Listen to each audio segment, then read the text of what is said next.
tentang klasifikasi. Klasifikasi adalah proses pengelompokan makhluk hidup ke dalam kategori tertentu. Hal ini membantu kita untuk memahami hubungan antara makhluk hidup serta ciri-ciri yang mereka miliki. Klasifikasi biasanya dibagi menjadi beberapa tingkatan, mulai dari yang paling umum hingga yang paling spesifik. Contoh klasifikasi makhluk hidup yang umum diantaranya kucing domestik atau sering disebut dengan kucing rumahan. Diantaranya domain Eukaryota. Ini berarti sel-sel kucing memiliki inti sel dan organel yang terkait membran. Yang kedua, kerajaan Animalia.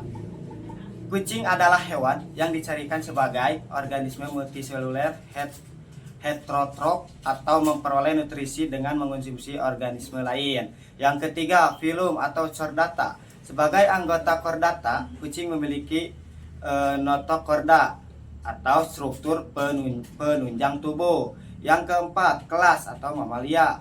Kucing adalah mamalia. Ciri khas mamalia termasuk memiliki kelenjar susu untuk menyusui anaknya.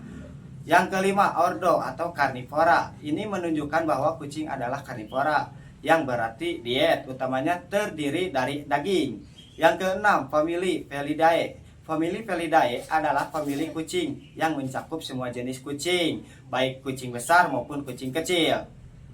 Yang ketujuh, genus atau felis. Genus felis berisi kucing-kucing kecil, termasuk kucing liar Eropa dan kucing hutan. Yang kedelapan, spesies atau felis catus. Ini adalah nama ilmiah spesifik untuk kucing domestik. Catus adalah epitet spesifik yang membedakannya dari spesies lain.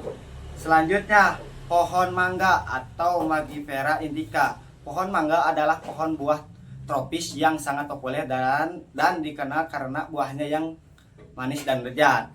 Di antaranya domain Eukaryota. Sama seperti kucing, sel-sel pohon mangga juga memiliki inti sel dan organel yang terikat membran. Kedua, kerajaan atau plantae. Pohon mangga adalah tumbuhan yang dicirikan sebagai organisme multiseluler autotrof. Yang ketiga, filum. Pohon mangga termasuk dalam Angiospermae yang merupakan kelompok tumbuhan berbunga terbesar. Yang keempat, kelas atau dikot. Mangga adalah dikotil. Ciri-ciri tumbuhan dikotil meliputi memiliki dua kotiledon. Yang pertama, daun lembaga, pada bijinya urat daun bercabang atau menyirip. Yang keenam, ordo atau Sapindales. Ordo Sapindales mencakup berbagai macam tumbuhan berkayu, seringkali dengan daun majemuk dan buah yang khas. Anggota lain dari ordo ini termasuk pohon keluarga jeruk. Yang ketujuh, famili. Famili ini dikenal sebagai famili kacang mete atau sumak. Selain mangga, famili ini juga mencakup kacang mete, pistachio, dan poison ivy. Selanjutnya, genus. Genus Mangifera terdiri dari sekitar 69 spesies pohon buah tropis, yang sebagian besar berasal dari Asia Selatan dan Tenggara.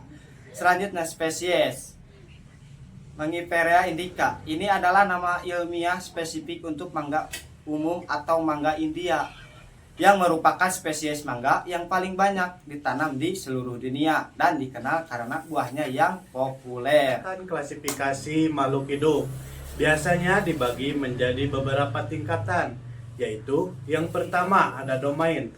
Tingkatan yang paling tinggi terdiri dari 3 domain, yaitu archaea, bakteri, dan eukaryota. Yang selanjutnya ada kerajaan, di mana di kerajaan ini yaitu tingkatan yang kedua atau di bawah daripada domain, misalnya animalia atau hewan, plantae atau tumbuhan, fungi atau jamur, dan selanjutnya ada protista. Yang ketiga ada pilum. Pilum yaitu pengelompokan lebih lanjut di dalam kerajaan. Nah, jadi pilum itu tingkatan yang ketiga setelah dari kerajaan. Yang selanjutnya ada kelas. Kelas merupakan pengelompokan pilum menjadi kategori yang lebih kecil. Jadi dalam film tersebut dikelompokkan lagi, ya itu itu disebut dengan kelas. Yang selanjutnya ada ordo. Ordo pengelompokan dalam kelas. Selain kelas, di dalam kelas itu juga dapat dikelompokkan lagi yang disebut dengan ordo. Selanjutnya ada familia. Familia adalah pengelompokan dalam ordo. Di dalam ordo tersebut dapat dikelompokkan lagi menjadi familia. Genus adalah pengelompokan dalam famili. Jadi di dalam famili itu dipecah lagi atau dikelompokkan lagi menjadi genus. Yang terakhir ada spesies, yaitu tingkatan paling spesifik yang menunjukkan jenis makhluk hidup tertentu. Pentingnya klasifikasi. Klasifikasi makhluk hidup mempunyai banyak manfaat, antara lain yang pertama yaitu memudahkan identifikasi. Dengan klasifikasi kita dapat dengan mudah mengidentifikasi berbagai makhluk hidup. Kemudian yang kedua yaitu mempelajari keanekaragaman hayati. Klasifikasi membantu kita memahami keanekaragaman hayati dan ekosistem. Kemudian yang ketiga yaitu pengembangan ilmu pengetahuan. Nah, dalam penelitian, klasifikasi menjadi dasar untuk memahami hubungan antar spesies. Jadi pada intinya klasifikasi makhluk hidup itu merupakan dasar penting dalam pelajaran IPA. Dengan mempelajari klasifikasi, siswa dapat lebih menghargai dan memahami keanekaragaman makhluk hidup di lingkungan mereka. Selain itu, pemahaman ini juga menjadi fondasi untuk ilmu pengetahuan yang lebih lanjut di bidang biologi. Mari kita terus eksplorasi dan pelajari keajaiban dunia hidup di sekitar kita.